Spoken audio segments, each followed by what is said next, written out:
Zimwe nguva ndosangana nemieto mupenyu ndinoshaya simba rekufamba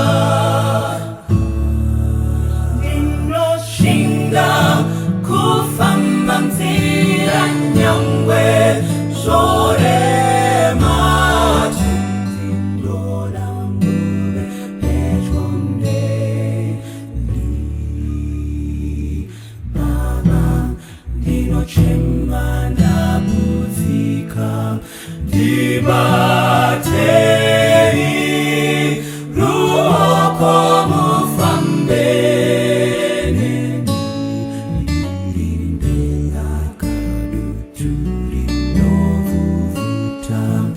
Dibatei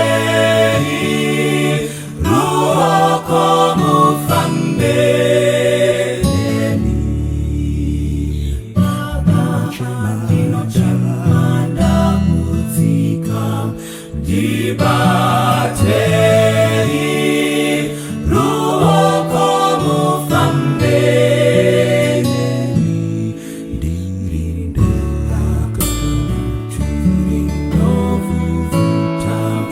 Dibatei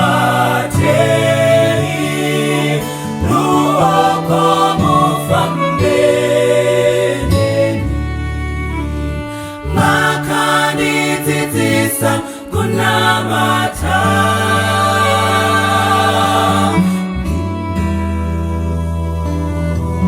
pfugama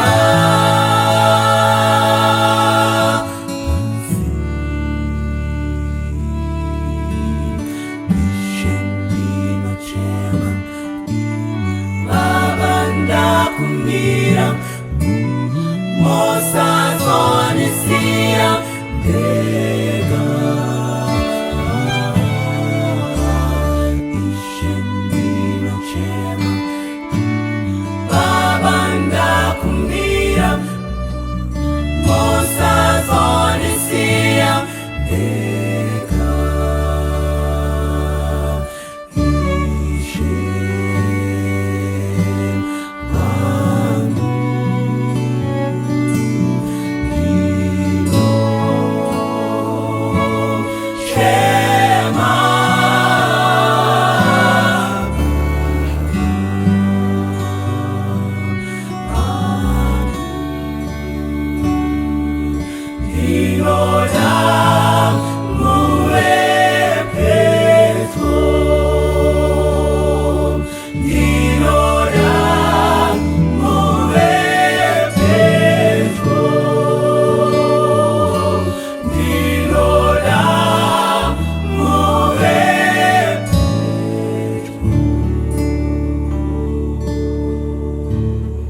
Welcome wati welcome. Tinokuchingamidzai nemufaro unopfachuka pano pa chirongwa chedu The Journey of Life. Tinotenda nekuti matora nguva yenyu kuti mudzidze nekukomborerwa pamwe chete nesu mukati mechirongwa chanhasi. Handina kadziko mukati mepfungwa dzangu kuti pane zvimwe zvauchatodzidza, pane zvimwe zvichakubatsira mukati mekurarama kwako, mukati mekutenda kwako, kuburikidza nechidzidzo chatinacho mukati mezuva ranhasi.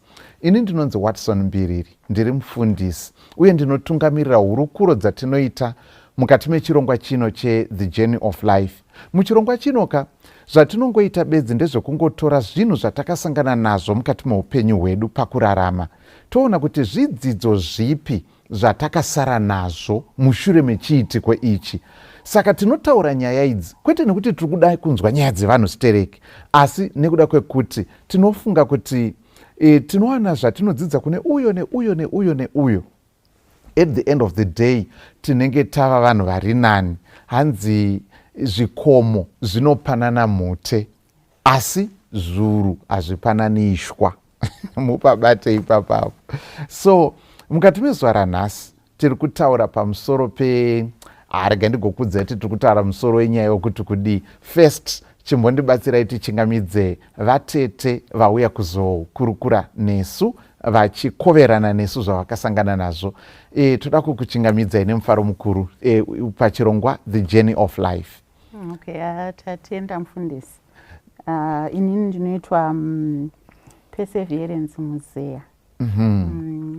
Vamwe vanoda kuti mai mapfumo, vamwe ndo vanotiwo mukadzi warasi. Unongosarudza zvinongokuitira kana wangosanganawo neni kuti unoda kundimhoresa sani. Alright. Yes, makasununguka nazvo zvese. Ndakasununguka nazvo zvese. Mai mapfumo, chokwadi, mukadzi warasi, chokwadi, pesi, zvose. So yeah, ndafara chaizvo mufundisi kunge ndiri pano nemi. Ini ndiramai vevasikana. I'm also a banker by profession. I also do farming. Oh, okay. Ndinotobata badza chaizvo zvekuto amuri busy. Zvekuto ndinorima zvakare. Uye I'm also a gender advocate. Ndinofarira kutaura ndichibatsirana nevasikana nanamai. All right. Zvikuru. Yeah. Ndizvo zvimwe zvinhu zvandinoita izvozvo. I'm also a climate change advocate. Oh. Yes. Okay. I advocate for renewable energy. So that's what I also do. So yeah, that's what I do in a normal day. 8 to 5. I'll be juggling between my your normal day is extraordinary. Yes, yeah, I'll be doing everything. Ipapo kumunda kunenge kuchitofamba. Kubengi kuchifamba. Kubengi kuchitofamba zvakanaka zvisina kana ma-challenges. Okay. Kukuwo renewable energy ichifamba zvakanaka ichitongodaro. And whenever I get an opportunity to talk to women and girls, I also do that whether I'm at work, wherever panenge ndiri. I take that time to do that. Nasi muri pano. Saka tiri kutarisira kuti pane zvakati kuti zvatichadzidza. Tinotenda zvikuru kwazvo. So musoro wedu wenyaya nhasi tauti serendipitous experience. Izwi rechirungu rinongoreva kuti the occurrence of events and developments that come by chance but that are happy and beneficial. Zvinhu zvekuti pane zvinhu zvaiitika wotoona ichi chatopinda mune chichi, ichi chapinda mune chichi, zvanga zvisina kurongwa asi zvazoburitsa chinhu chakanaka pekupedzisira. Saka kana pakaitika chinhu chakadaro ndo chinonzi serendipity. Saka this is a serendipitous experience. Munozwa pajourney of life tinotaura maexperience akasiyana siyana. Mamwe acho anorwadza, mamwe anochemedza, mamwe anoita sei. Nhasi it's a happy one. Yes. So toda kuti mutiudze experience yenyu kuti chii chakaitika kwamuri uye zvakaitika kupi. Serendipity yenyu iyi yakaitika rini, yakaitika kupi. Okay. As an advocate for climate change, I was just recently appointed one of Africa's next champions.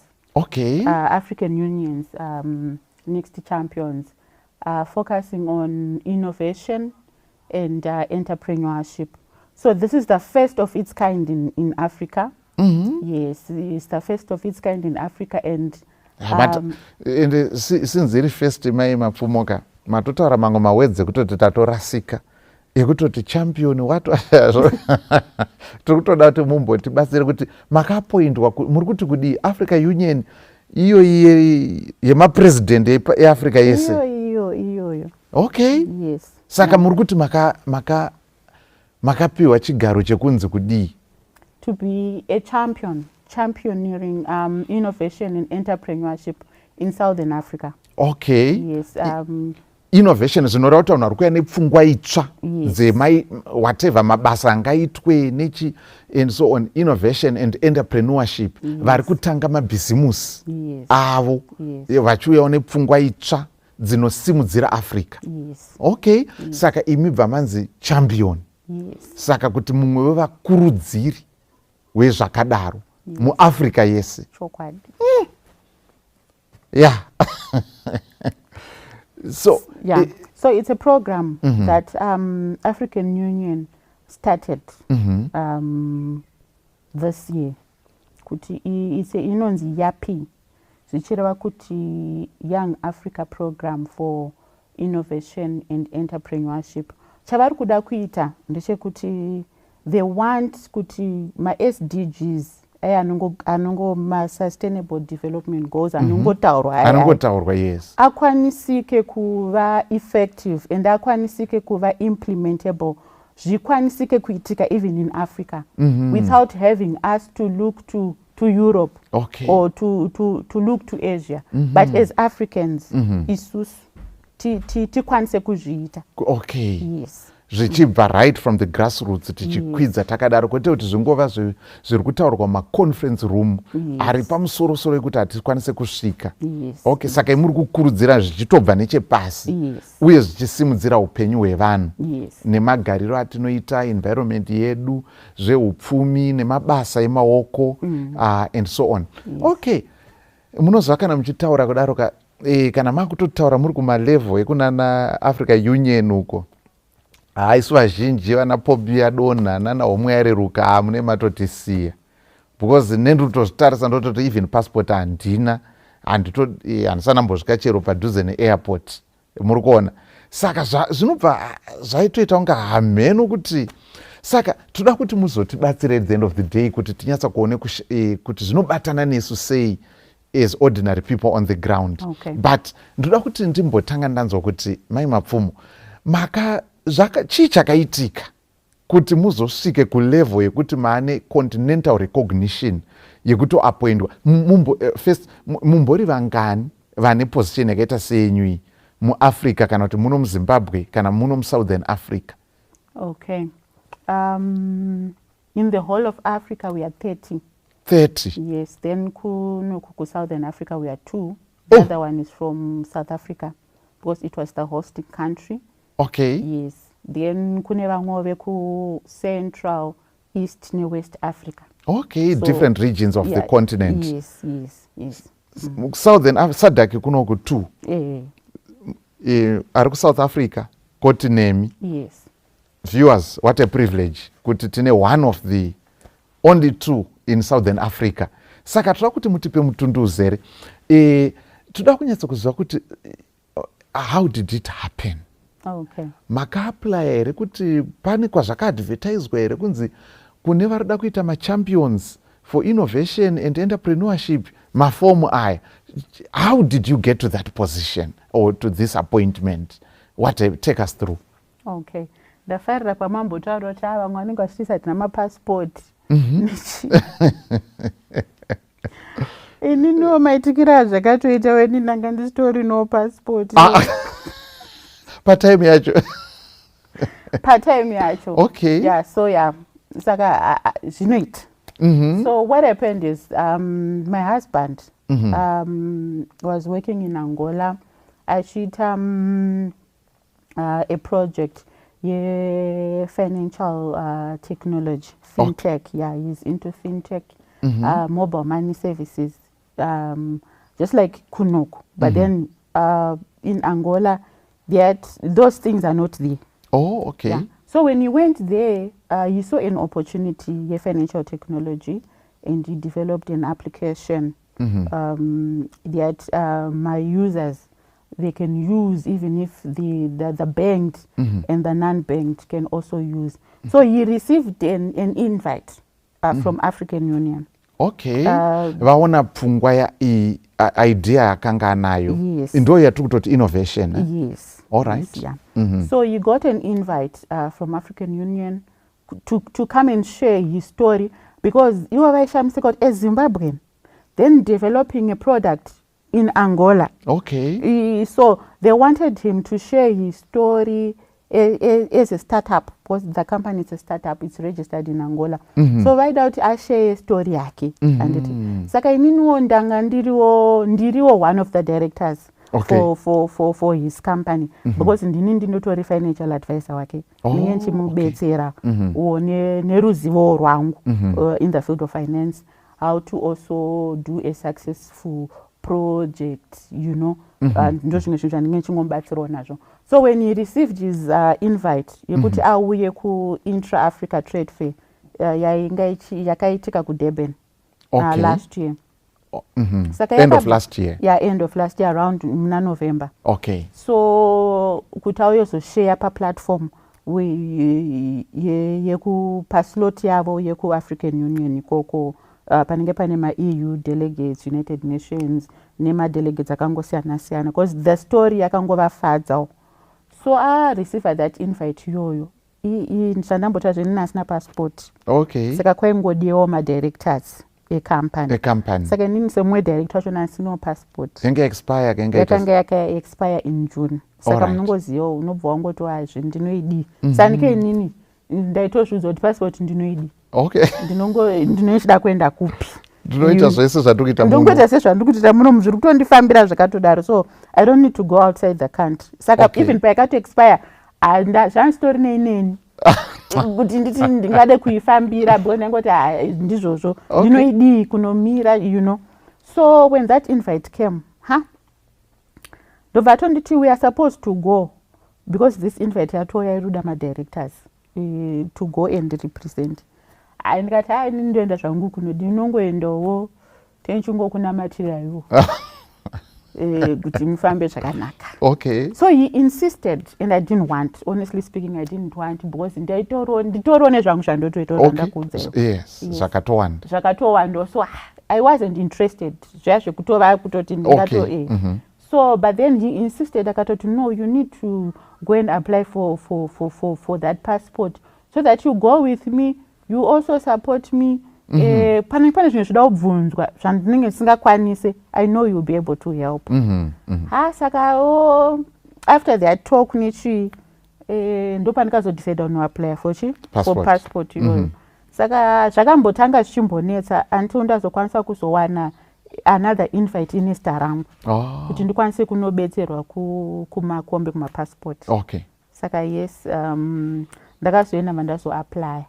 So we went together to Durban. So inini when I went there ndangoti pfungwa dzangu dzanga dzinombonyanyofurika zitereki semunhu atongoendawo anga asiri kudo. Okay. Anditi muri kuona. So yeah, so when we went there iye achitosvikawo itori official delegate achida kuti vakwanise kuona kuti delegate yedu inenge iri right here, everything zvake zviri taken care of, zvese zviri in order and everything else. So whilst he was doing that, because let me just go around ndichungoona.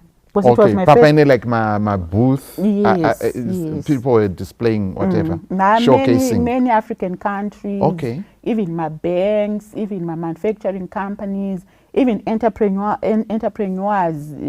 share my NGO. Okay. They were there. So banangota ininchi yangotenderera. Saka it was like ZITF here Africa, yes. Yes. All right. Yes. So mukutenderera imomo, I met this guy. Anoshanda ku-African Union ikoko. Saka ndichitongovabvunzwa because ndivandati inini I've come with someone who's supposed to present on Wednesday about his journey, his startup, how he started his company, how it's doing, and the challenges that he has been facing. Now that he's a foreigner who managed to register a company. So whilst I was talking to him, akabva ngonditi there's another program if you're an entrepreneur, if you want to showcase how you are doing, because I'm into renewable energy. I'm also a farmer. Yes, the QR code, so you can scan for the application and you can just apply if you're interested. Okay, to showcase what you do. Yeah, what you do. So my phone yakaramba, Pastor. Okay. Scanner QR code name. Kudai ingabvumi capture QR code kuti ndiningirikeni. So vanangoti my phone is not working well. Vanangoti so maybe let me just that guy vango insist it's fine, give me your email address. So that I'll send you the link per email pako so that you can just complete it paunenge wazodzokera kuhotoro. Okay. Vanatota it's fine. Saka vanatompa email yangu vatota semba tontumira link here. But anambozvisa musoro kuti zvingave zvinhu zvine musoro kana zvinhu zvingave zvinhu kuti munongozivawo. Okay. So zvandandafambira kaini. Ndopanobuda serendipity yacho chaiyo. Ndangoti ndichazoona chilink chacho kana ndazodzokera. so yeah, day rakabva razotopera. Saka mbva ndatodzokera kuhotel kuya kuya. Vanangoti let me check my emails because nechida kuziva futi zvaisara zvichiitika kuno kuZimbabwe. Ndakutocheka ibva ndazoona that email. Saka mbva nangoiklikawo kwanga kutori kumanheru around 9 dzemausiku. Mbva ndatovhura link yaya. Mbva ndatoona iri kutobvunza what do you do. Saka mbva ndatotanga kutongonyora ndichitoexplaina I'm into renewable energy. Ndikuda kuti tiite kuti tikebe global warming nema-effects. May you explain to us how are you into renewable energy? Okay. I sell solar products. Okay. Solar products that are unique. Solar generators, solar induction stoves. Zvezvo zvinonzi nevanhu solar kana munhu uri pasolar usingashandise zesa ukwanise kushandisa stove. I have those stoves. That can work on solar. Yes, they are induction stoves. They are magnetic.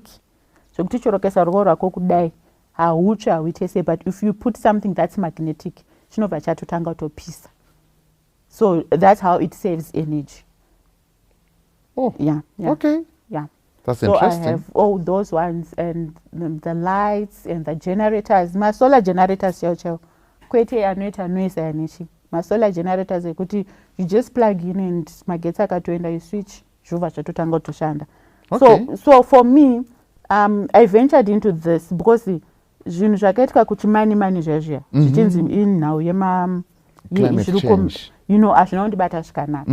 Handina hangu hama dziri kuchimani. But if you could hear the stories then ndakabva ndangofunga kuti inini as an individual paudiki hwangu what can I do to bring change in the world. So that's when I thought of that. Nekutonyatsodzisimbisa kuti I really want to work on renewable energy and to have every household to use renewable energy so that tisarambe tichisa pressure ku-ozone layer. Nyika inake. Nekuda kwema chlorofluorocarbons, CFCs. Yes. Because even my erratic rain patterns are kuitika mukati menyika. It's because of that. The emissions are too much. And the ozone layer cannot take it. Cannot take it all. So ini ndikangoti paudiki hwangu nezvandokwanisa, what can I do? So I decided to be someone who advocates for the use of renewable energy. Saka ndikati it has to start with me. So even if you come to my place, I don't use electricity yenyezesa. Everything is solar powered from the ball. Sinochingochema kuti magetsi aenda. Atitomboziye zvokuenda kumagetsi. Kana anojuswa sei pasi ina antomboziye kuti amene mamita yaya. Saka chero kana mukandi. You are living in your own world by mapfumo. Magetsi aenda tijusire magetsi. Ndinoshamwa dzangu dzogara chimbondidaro. Titengerewo magetsi nekana tine bank renyu. Antomboziye kuti anotengwa sei, honestly speaking. Wow. Kana kuti magetsi anotengwa sei neiko cash andizive. Both for me, I don't want anything that has to do with electricity that is generated using fossil fuels. For me, I use electricity that is generated using the sun. Oh yeah, because it's a combination of hydro and fossil. Yes. Coal. Yes. Okay, kuange. Saka, so that's me. So I started explaining all that. Mufomu really. Mufomu rachororo achibvunza, do you have a company? Is it registered? Can you attach your certificate of incorporation, your ID and everything else? And I had everything else and even the licenses that I also got from Zera and the tax clearances. They wanted all that. As a startup, as an entrepreneur, are you also doing things legit? Okay. So Vandato attacha I think it was on a Tuesday. Okay. And atongo attacha usiku iwowo. Then mangwana acho. Vandatozona email yatopinda. So there were 5,000 applications from my youths who were there. Vaka-apply kuti vapinde pa this? Yes. Okay. Yes. So out of 5,000, we were chosen the 1,500. Yeah. Makakwana ipapo? 1,500 ipapo. Then from 1,500, they then selected 30. So I also got a chance kupinda ipapo. Kubva ku 5,000? Kubva 5,000. Then from 30, vakazodraw down to 10. Yeah. So, andiziye kuti maimbirire ndakatombovanyorera message ndikati muudze pastor ndimunogara musara zvemabundles echirungu ka saka when I was then told kuti I was supposed to present even after watumira waifanira kuzotumira inonzi pitch deck.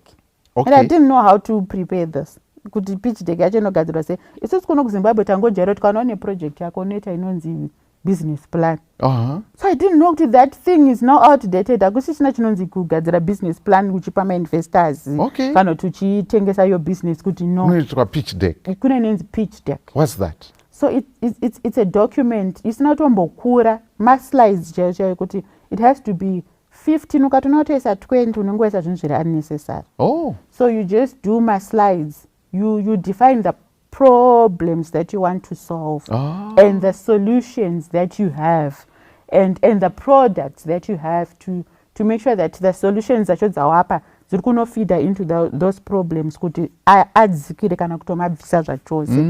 Then you explain kuti kana uchida funding unenge uchida funding yakaita sei, kana usingade funding but uchida kungobetserwa kuti ukwanise kuti zvinhu zvako zvauri kuda kuti zviite. Then you explain. Then ukutaura kana une a team of people that you work with.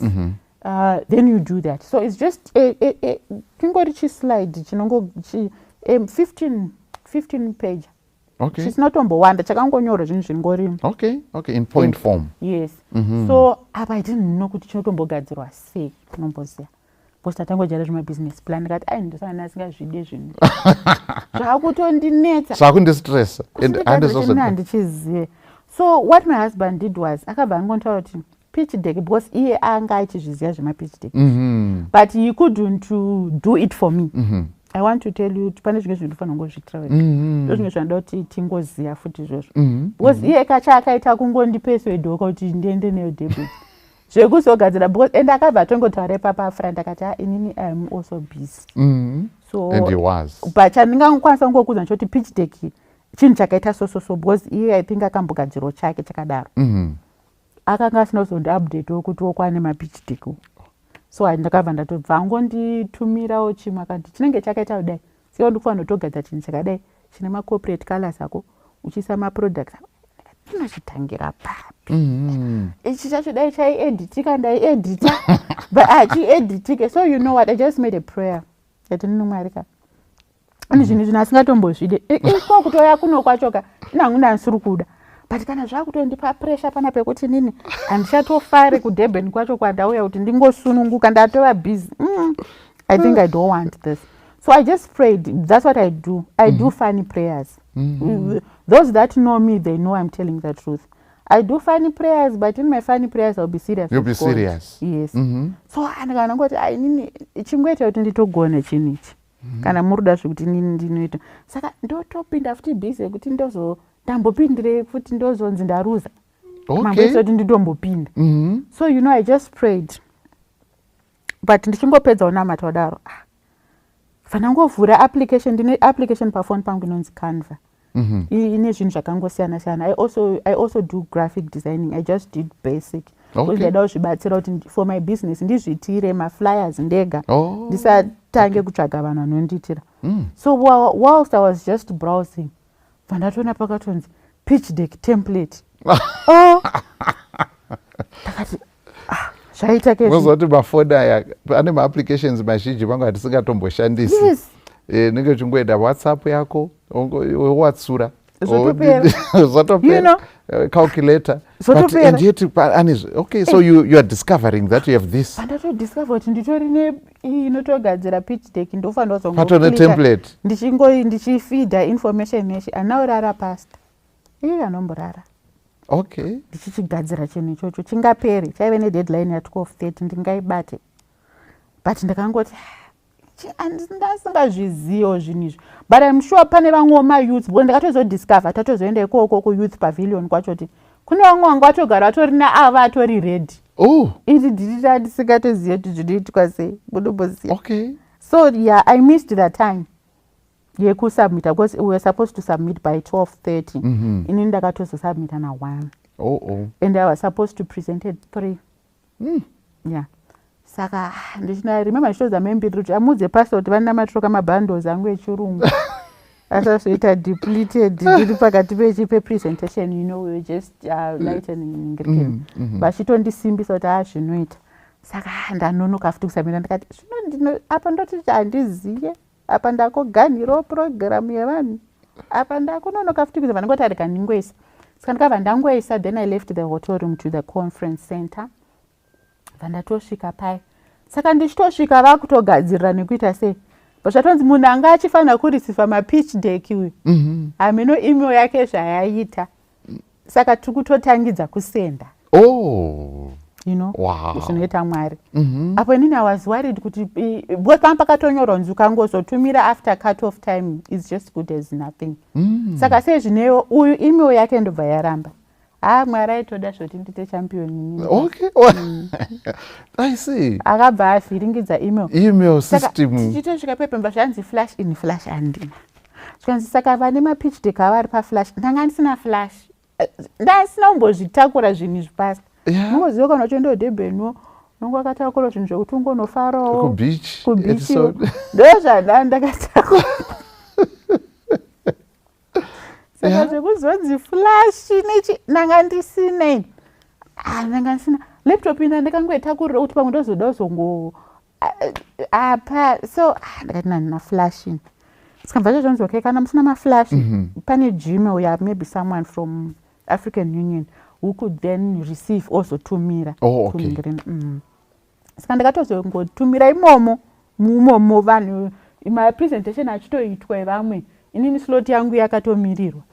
Vandatozongotumirawo chipitch deck changu cheche changoitwa neamachawo ndangoitawo zvekuti at least I should submit something. But I want to say God is faithful. So don't look down upon yourself. Even izvo zvekuti unongosva kuti ndimbozvikwanisa nhasi ndambozviita. Kungodai mwewo wangobva matiri sevanhu. Because pamwe pachoka pane zvakawanda zvatinototadza kuachieva. Nekuda kwekuti rudzi rwekwedu hakuna kambozviita, hakuna kambonodzidza kunze kwenyika kana kuti chii zvozotangira pandiri. Unozozvo zvekuti ndaimbova munhu kuti ndaingogara ndingoti baba vangu akafa. Ende ndaingofunga kuti mupenyu wangu handimboachieve chinhu. Because ndaingofunga kuti baba vangu was everything. Ende dai pamwe varipo dai vachitondikonherawo makona nechi, but God was faithful. Okay, ishona nyuwane ndanzwe kukonhera makona. Because munhu sanongochifunga kuti baba vangu kana varipo pamwe mashamwari avo anenge ari munzvimbo dzakakwirira vanongovataura navo ndo handatokwidzwawo. But that self-pity should but God has used the method of growing your own muscles. And making you stand on your own feet. And chimwe chinhu chandakatofarira chandokuti handaitozvo kuti my husband just said kuti ina handina time yekutombokuitira nonchi pitch deck iyo. Chingoita ndakuradza chakaita sei chingoita, and he left because he had all his appointments. Ndikava ndatosara ndega. So zvinogona kutoitika kuti unogona kutosara wega in a situation, but learn to soldier on, because you don't know what's there, what's beyond there. And tisangoramba izvozvo tine self pity iyoyo, like ina ndikava ndati nasikatomboziva kuti nditombo nasingazviziye past. Even ndiri professional kudai nasingaiziye pitch deck. Matobatsira wakawanda. But ndakatodzidza ipapo ndikatogona ndakanoisenda whilst some people were presenting and you were waiting for your slot. Vachitoombererwa maoko.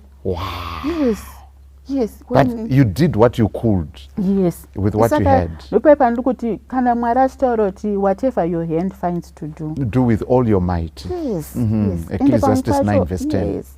And pamwe pacho munomboziva kuti Mwari anenge achitoziva kuti maybe iweweka handindakuudza kuti munhu pamwe aitofanira toita zvinhu zvikanotoisa champion anti munhu angagara topo invitation yeAfrican Union, but inini ndakatongohakirawo.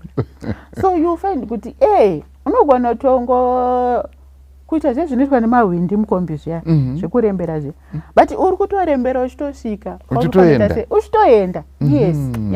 So I submitted my pitch deck, then my slot came yakazononoka kuya because of those technical challenges. Okay. Yes. So my 10 came. Nomboziya. Uchitotaura kuti unziwa Perseverance Mzea from Zimbabwe. She's our next. Pakaungana Africa, yes. Yes, she's our next presenter ne European Union. She's our next presenter. She's going to present about her company. So my company nonzi Alzanayal.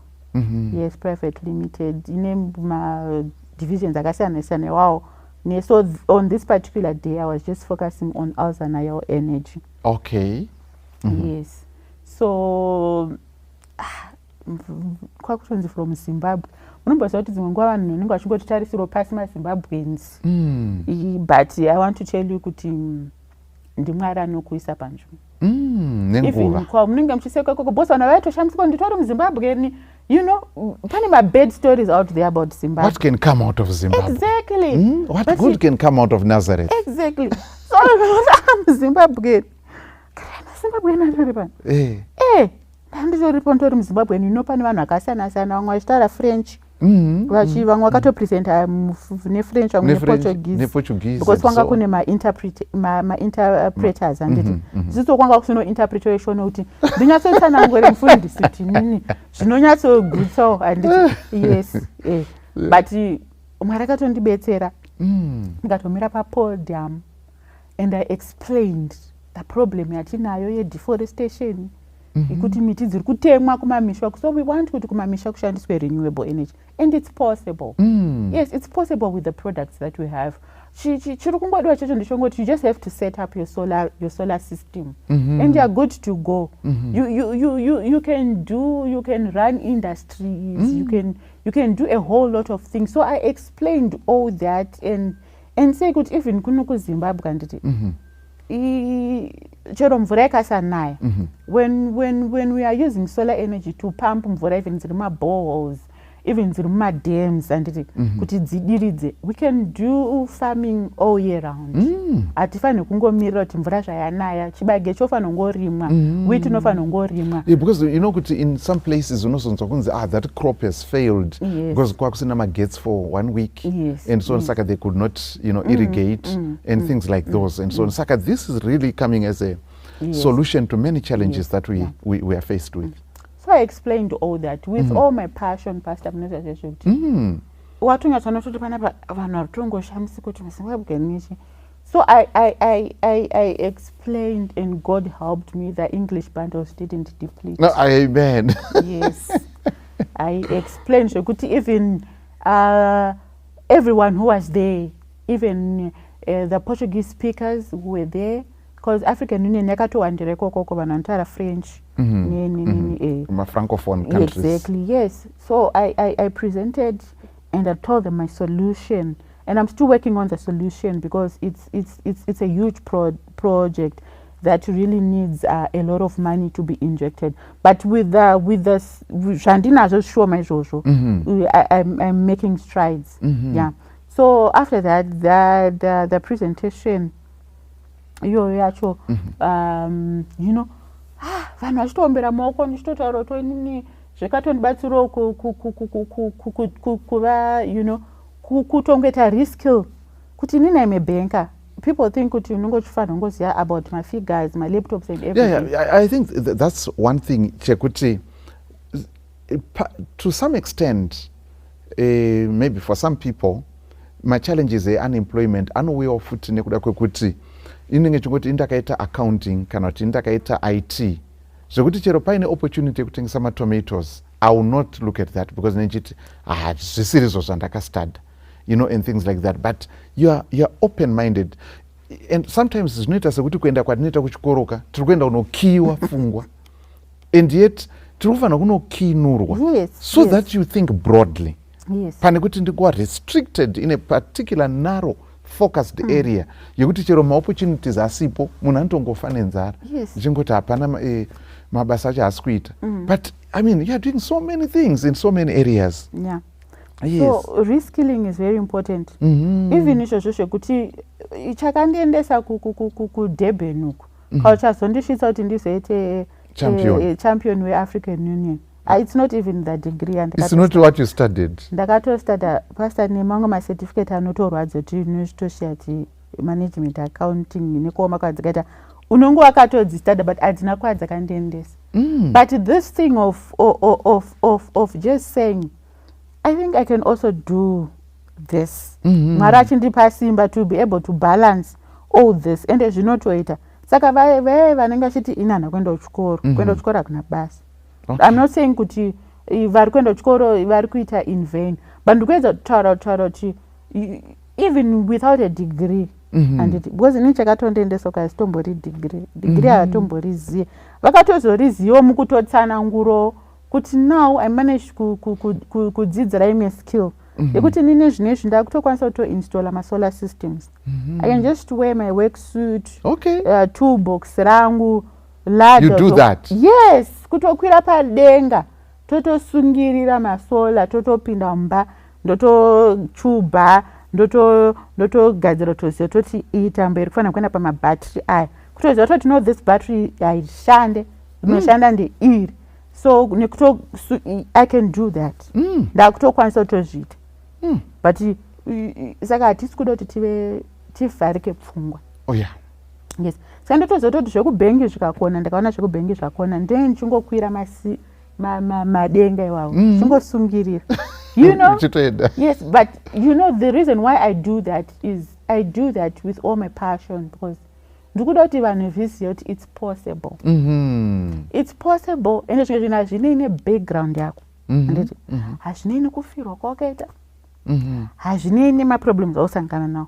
Just ask God kuti Mwari ndipei simba racho kuti ndikwanise kuzviita. So yeah, vanhu vakatozoshamisika vakashamisika bank ndikatoti yes I'm a banker by profession nditori nema-qualifications in financial modeling in management accounting you know but I chose this because ndikuda kuti nyika inake. Yes, yeah. So you really have a passion and a mission iri much bigger than just ungoti I want to drive the latest car. Yes. I want the best designer clothes and so on. Yes. It's a mission that is bigger than yourself. Yes. Wow. So chakazoitika after all these presentations and so on. Yeah, so after the presentations ndaifanodzoka kuZimbabwe.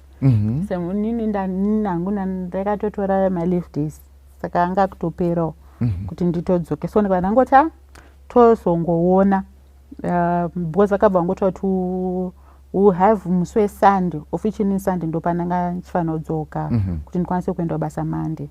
So we have my final ningirikini on Sunday to conclude because trade fair yacho yaipera on a Sunday. Saka ndibva ndangoti nini kana zvindazogonawo tinozongozvionawo paemail kana ndisino.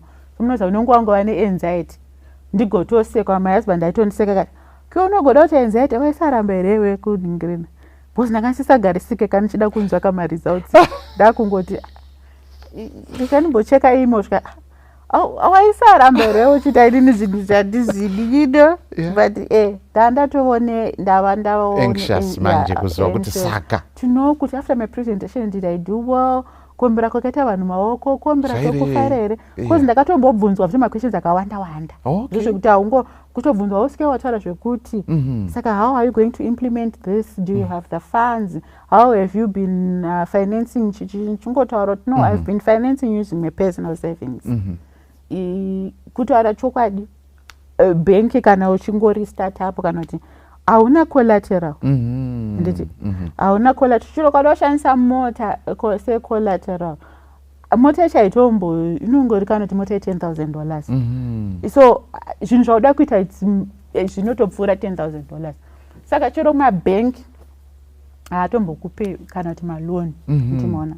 So I've been using my personal savings to drive that agenda iyoyo yekuti in as much as I also want money I also want people to switch to renewable energy, so I should provide these products all the time ende munhu wese paanenge achida. Saka yes uchipindira mvunzo dzese idzodzo dzinonga ari kutoshamisika so nezvinhu zviye zvaungochiratidza because ndinobva ndavaratidza kama-products acho anditori nawo zvitori mustoku wotovaratidza nechii. So you've been financing ndikati yes I've been financing through my personal savings.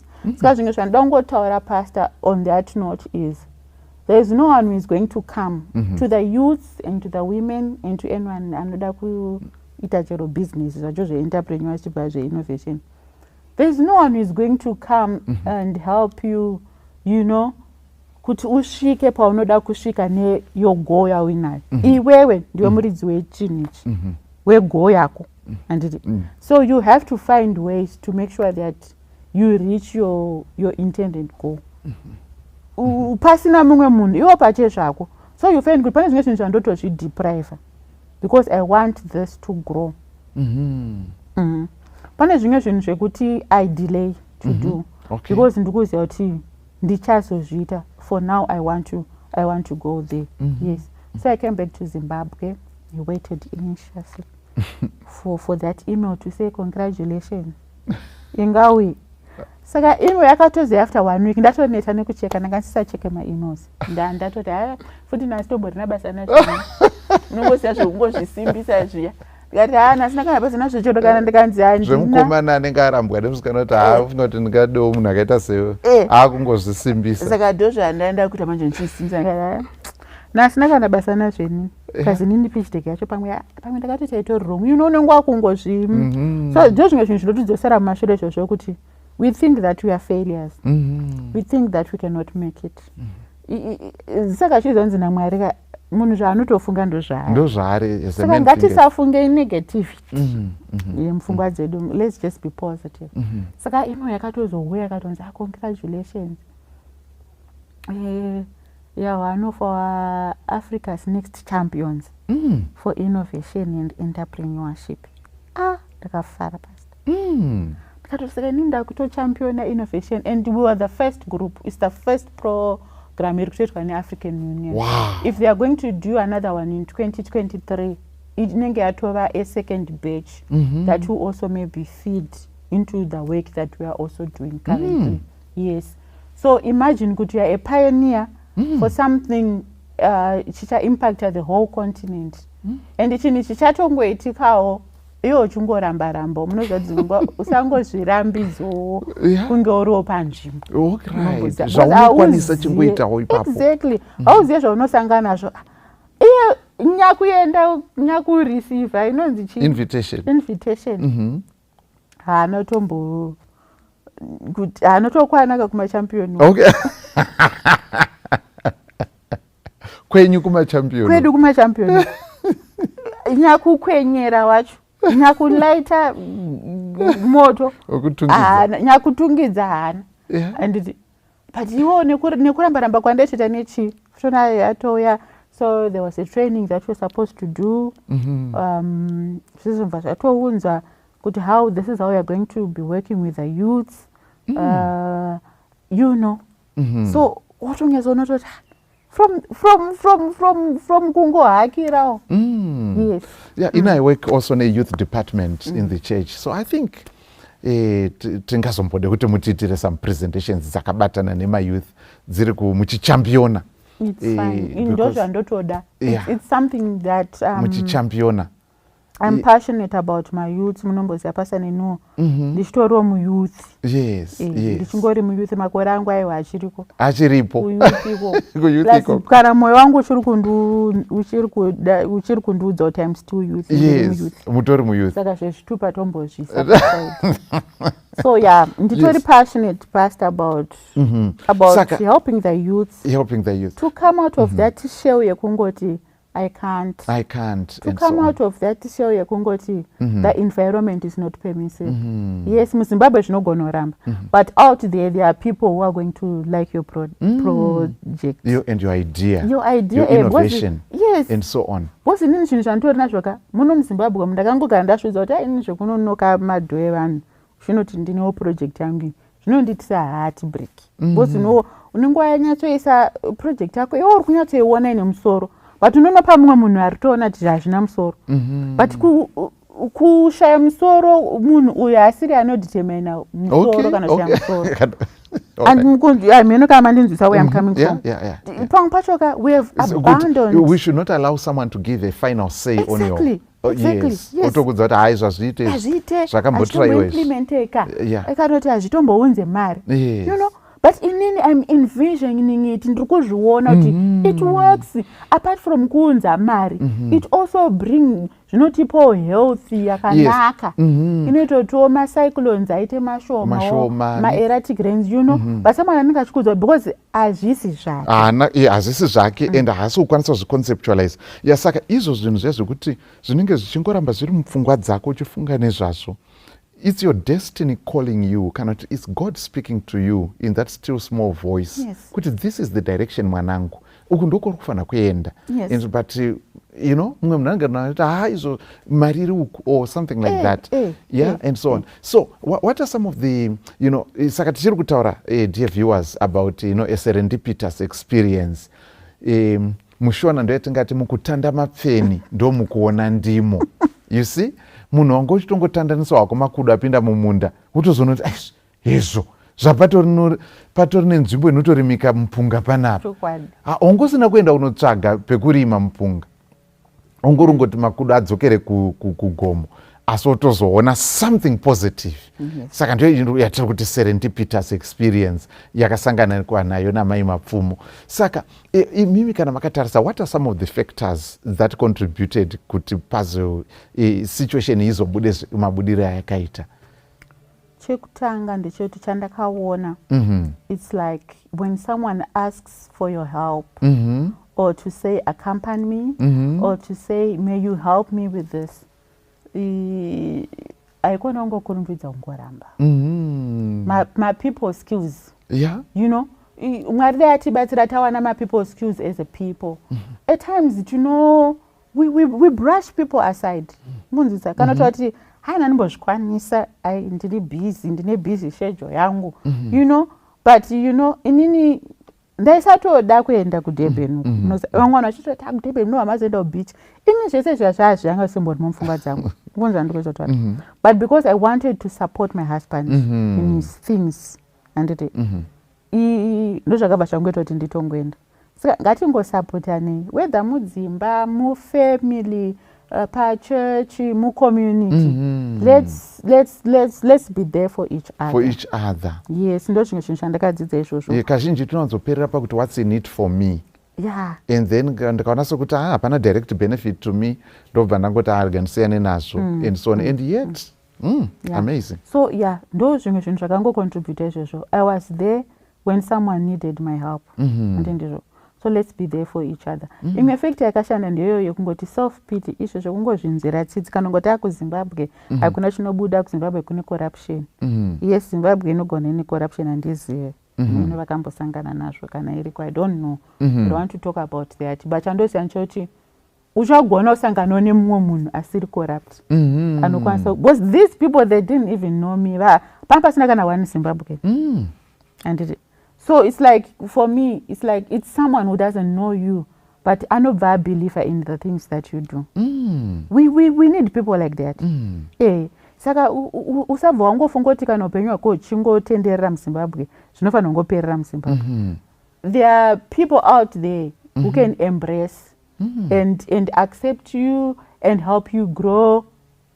Yes. As you share your dreams, your vision, your aspirations. Zingori on merit. Vision. Yes. Zekuti nyaya dzeenvironment idzi inyaya dziri kutsviriridza pasi rese dzichibatana nemayo development goals. Yes. So even kana une passion about something, pursue it. Even if it doesn't make sense, pursue it. Nemoyo wako wese. And the other thing ndezvekuti kana kunewo ma-startup vakateerera vana mai kana vana baba kana vakomana kana vasikana, kana wafunga kutoita business rako, just have it registered. Register your business, get your tax clearance certificates. Just do your business. Zvitongori above board. You don't know when you meet an opportunity that will require those things. Imagine if I didn't have all those papers. Which one? And I upload that. Ndopa zvaitongofira. And then ndaisatombozia kuti like izvezvi zvaniti ndakutokwanisa kutotaura nevanhu vari kwakangosiyana siyana, trying to make sure kuti this Goye entrepreneurship in innovation, is there anything that I can also replicate in other African countries? Or is there something that I can also take that's happening in Ghana toya totozvita kuno kuZimbabwe? You know? But kudai ndanga ndisina mapepa akakwana andaizombokwasa kuwana platform yekutaura nevanhu. You know, just having your papers ready and, you know, being ready for opportunities. It reminds me, pane an experience yakaitika yavamwe mai ava, it's a true story. mai ava vanga vagara vaine shungu dzekuti ndoda kuzomboshandawo kunze kwenyika. Yes. Vanga vasinawo basa rekunze riri pamusoro, just ordinary kungobatsira kunguva yehouse helper, but vakagara vaine shungu yekuti ndinoda kunoshandawo kunze kwenyika. Yes. Saka chii chinodiwa? Passport. Vakanotora passport yavo. Munozwa the first passport yakaexpire isina kana kusitembwa kana ka1. Ichingono expire vachibva vanotora second one. Vatora second one iyoyo, not long after vakangofonerwa zvikanzi pane vari kutsvagawo anganovabatsira basa and so vakati am ready. Zvikanzi but panoda munhu anenge atori nepassport. Zvikanzi ndinayo. Vachibva vatotaura passport number nemusoro ipapo pafoni. Zvikanzi ndo passport number yangu. Zvikanzi but kune kutodiwa kutoti munhu wacho kana atori panotoenda nhasi manheru atoende anokwanisa kutongo. Zvikanzi am ready. I mean, the long story short, that same day she went out of the country. She fulfilled her dream yekuti ndodawo kushanda kunze kwenyika. Kunyange opportunity yange isati yapoka, vakagara zvinhu zvavo zvingori in order. Yes. Havana kuzomirira kumhanya kuti vakagara zvinhu zvavo zvitongori in order. So I like the idea muri kutaura kuti zvinhu zvana tax clearance, company registration and so on, zvinhu zvamagara mutori nazvo kare and so on. And saka opportunity payakazouya zvakabva zvangoita hand in glove. Zvichibatana pamwe chete saizvozvo. A great lesson indeed. Yes. And the other thing, in as much as we may want, like apanditi, ndiri kuda kuti tibatsirane kuchengetedza the ozone layer anditi. Mukudaro imomo, you can also make money. Achizi chivi. Achizi chivi in doing zvinhu zvaunoda and then end at the end of the also. day. Yes, so yes. Saka ndoda kuti nini sevatendeka tinogona kufunga kuti pamwe pacho when you are advocating for something chakanaka haufaniri kutomboena kana kuti zvonichi. Saka ndo zvinhu zvinozoita kuti pamwe vamwe vanhu vasazoadvocate for certain things because vanenge vachiti but I'm telling you, in doing that nemwoyo wako wese, even when you try to be explaining to people, uri kuexplaina uchidurira mwoyo wako zviri pamwoyo pako ende zvinobata munhu agotonzwisisa. Ende zvandiri kukutaura izvozvo kuti vanhu vasati vambona vakadzi anoinstalla. Vakadzi vari kuwanisha zvemagetsi anditi but vashoma. Saka vanhu vakatoona mukadzi achiita izvozvo ka musatombofungira kuti vanhu vanenge vachitoshora. People are fascinated about seeing a woman in work suit and a toolbox and trying to do, you know. Yes. Munozwa, it's quite amazing. Kuti just from usingazvifungiri wato ne, you know, a position on a continental level, chinhu chikuru kwazvo. Saka the last question yandinayo ndeyekuti, you know, how can we benefit? Toti kune vakatarisaka young people, vamwe vane ma-ideas, vamwe vane ma-youth, vana mai, vasikana and so on. Saka zviri kunzi uyu munhu uyu ari kutotaura nesu, she's a champion we-Africa Union panyaya dzema-innovations ne-entrepreneurship. So how exactly do we benefit from that? Kana tingabatsirika sei? Okay. And I'm saying to everyone, to the women, to the youths, ndine passion mundiregerero. Anawo venga varume. But my youths, girls and women vari pamwoyo pangu singatomboiti. So I'm just saying kuti I'm there for you.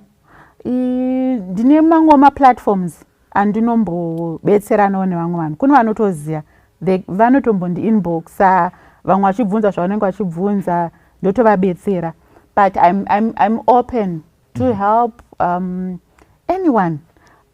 Kana une project yako unotofunga toti iri innovative and you are a startup, maybe you are struggling to kuwana funding kana kuti unewana kupi, pane ma-various programs anoitwa ne-African Union anotobetsera ma-youths. And chakanakira ku-African Union zvandambokudza hakuna zvemakore ari pachitupa. If you are, kana uchiri kungokwanisa kungozvinzwa kuti I'm still a youth, you're a youth. Not nditori youth. So yes, because there are investors out there who don't even know kuti ane project yacho inoshanda ndiani. Vanenge vakatomirira kutoreceiva mapitch deck iwavo watiri kutaura nezvawavo kuti vamaone kuti can they invest in your business kana kuti vokuendesa. Inini I like for my renewable energy one, there's someone who anoita inonzi startup huddle in Lagos, is kind of the president. I got his contact papacho pandikaenda kuDurban, so akatoniti ndipe pitch deck yako, but because he is into artificial intelligence and zvana fintech izvi akabva atondipa someone kuti zvoni inini I don't do this, but muworld yavo yemainvestors nemachichi vanotoziva kuti ningi does this, ningi anoita zveagriculture, uyo anoita zveaquaculture, uyo anoita zvechi. So right now as we speak, there is someone ari kutoti if you know anyone, any young African entrepreneur are into aquaculture or something, please give me their contact because they want to invest in that. And chakanakira vanhu ava havana zvatinofunga. Ndoda kuti tibvise zvimwe zvinhu zvatofunga isusu kuno kuZimbabwe kuti life is difficult for us in Zimbabwe because pane mamwe maofisi ekuti haukwanisi kusvika, even kana ukasvika haukwanisi kuwana zvauda kuwana. But these people, I think they are different. So isusu tisangofunge kuti machallenges atinawo, maybe vanhu vari out there munhu wese pasi rese. No. So there are people out there. I'll be very happy to help the youths and everyone, even women. Kuti kana une project yako, I'll just have chandiri nini malinks anotanga kusvikira kwatiri, malinks efunding aya nditori nawo akawanda ekuti zvimwe zvinhu zvacho inini hazvienderani nini. I just have to pass on kune munhu anenge achiita izvozvo. But now kana ndisingazive kuti iwe unoita nezvei, ndipamwe I think nyaya yacho ye-lack of information ikusatoziva, because pamwe ndo zvanga zvichitongoitika all along tinenge tisingatomboziva kuti African Union ine zvinhu zvakadaro zvainotoita zvekutoti so munenge muchitogombedzera kunzi apply. So zveshuwa unotopedzera kusvika pakuneta nekutoti nhasi handichada kuaplya izvi, you know. So I'm saying I'm open to dish out that information. Even kutongoti as an entrepreneur, how do you grow? Zvinhu zvakaoma usina munhu ari kukupa funding yacho nechi. I've been there and I know how it feels kuti zvoni unenge une project yako itori nemusoro yokuona sei nemusoro, but hakuna ari kuiona sei nemusoro. But inini through what I've also experienced, inini maforeigners akanotanga kuona musoro weproject yangu isina kuonekwa muno munyika nevanhu. I've been to some banks, musatombofunga kuti ndakatomboenda kune mamwe mabhengi ichitodawo funding because mari yangu yanga iriwo shomawo, anotombopiwa. Unenge uchitoudzwa zvose hazviite chero ukasupply, you know. But I've someone from outside akatoona zvitori nemusoro. So I'm saying let's not be limited about ndiri kwaMurambinda, so vanhu vacho kwaMurambinda, kana kuti ndiri muHarare, vanhu vacho muHarare, kana ndiri muZimbabwe. There are people out there who are willing to hold your hand. And kunotori nemaproject akawanda ekuti chero kana ukasapiwa funding, but you're being given information. Ndatokuudza ndatova neinformation yekuziva kuti which website do I go if I want to do this, ndiani anondogona kutaura navo for this particular project. So I'll be happy to assist the youths and women and everyone with those. Andina funding in but I know people who have it. Yes. Wow. Yeah. It's a breath of fresh air. It sounds like it's not real, but it's real. Yes. Yeah, munozwa kuti pane dzimwe nguva dzokuti uchibuda munyika uchienda kune dzimwe nyika unogona kutorohwa nehana kuti matraffic lights ese ari kushanda ende ma-street lights hapana kana. Yes. You know, kana uri musituation yako unotofunga kuti pasi rese ndozviri kutoitika, but unotozoona kuti things are different. Yes. I remember one time ndaenda kuBotswana, time yainetsa zvinhu munyika medu munomu zvokuti ndakasvikorohwa nehana, ndapinda musupermarket, shelf yekutanga papaine cooking oil, ndikuti vanhu vari kusei cooking oil. Kazoona kuti okay, unenge utofunga kuti pasi rese riri kunetseka necooking oil. Saka zviri kunzi, saka tinotarisira kuti tichawa nedzimwe hurukuro uye nemamwe mainitiatives isu tichakukokai kuyouth tiri nechekuchechi kuti mutibatsire nepfungwa dzimwe dzamataura panapa. Tinotenda zvikuru nekuya kwenyu mukati mechirongwa. Munoziva kuti nyaya yenyu Serendipitous Experience inongondirangaridza bhuku rakaita sera Esther. You know, the book of Esther doesn't, there are 2 books in the Bible that don't mention God at all. God is not mentioned in 2 books of the Bible. That is the book of Esther and the book of Song of Solomon. These 2 books don't mention God, but God is there. Yes. Saka, you know, kuti apa munonge mafambira program yekuchechi kana makoko kunoparidza, but God is just at work in his own way. You know, in a quiet way. Unonyatsoona kuti this is the doing of God. So tinotenda zvikuru Mwari akukomborerei as you do your role as a champion for innovation and entrepreneurship on the continent, and also mabasa munoita mabusinesses enyu uye mukati memhuri yenyu. Tinotenda zvikuru, tafara kuva nemi pachirongwa. Pekupedzira tongokumbira mutinamatirewo. Munoona kuti kuoma kwezvinhu kwamamuchitaura kuya, it's real and the struggle is real. Mukati medzimhuri, mukati and everything like that. Vechidiki vamwe vari kushaya kuti saka which way forward? Please may you pray for us. Okay. Ngatinamate. Kuna baba wedu wakanaka vari kumusha kumusoro kudenga. Muzita raJesu toda kuya pamberi pechigaro chenyu, tichitenda nenyasha dzenyu dzakawanda kudarika zvatinotadza. Tichitenda nekuti hamuneti kutinzwa kana tichikumbira kwamuri. In a special way, Mwari, nyika yakaoma, tichisangana nemachallenges akasiyana siyana. Imimi munovhura mukana nepamwe patinenge tisina kutarisira. Chatinokumbira ndechekuti kudai Kristu angasimudzirwa mukubata nemukuita kwedu kwose. Toda kunamatira kune vazhinji, it's not a surprise to you, Mwari. Mukati meZimbabwe tine machallenges akasiyana siyana. Ende sevanhu vemuZimbabwe pamwe pacho tinotombozvibvunza kuti ko takaiteiko kuti tisangane zvatiri kusangana nazvo.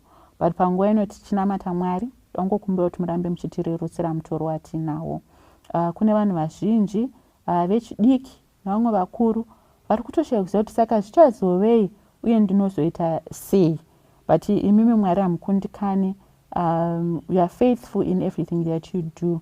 And sekutaura kwamunoita mukati meshoko renyu kuti you have plans for us to prosper us and to give us an expected end.